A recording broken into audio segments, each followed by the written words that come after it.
دوستو تقریباً 8-10 دن سے ایک ویڈیو بہت زیادہ وائرل ہو رہی ہے اور ہم لوگ دیکھ رہے ہیں اس کو کہ ایک ہی پریوار کے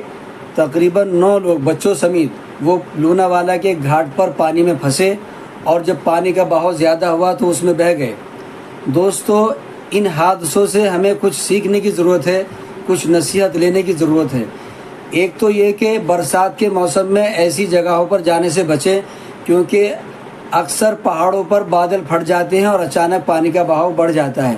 لیکن اگر کبھی اس طریقے سے پھنس جائے پانی میں تو ہم نے دیکھا کہ کنارے پر 4 عورتیں ہیں جنہوں نے روپٹے اوڑھے ہوئے ہیں یا گلے میں ان کے روپٹے پڑے ہوئے ہیں۔ اگر چاہتے کوشش کرتے سوجھ بوجھ کے ساتھ تو روپٹوں کو آپس میں جوڑتے، تقریباً ایک روپٹہ 2-2.25 میٹر کا ہوتا ہے، یہ 8 میٹر تو یہی رسی بن جاتی تھی، یا پھر ضرورت پڑتی تو کسی کا برقع یا پینٹ بھی جوڑی جا سکتی تھی اور کنارے پر کسی درخت پہ باندھ کر ان تک پہنچا جا سکتا تھا اور ایک ایک کر کے ان کو باہر نکالا جا سکتا تھا۔ لیکن کسی نے اس طرح کی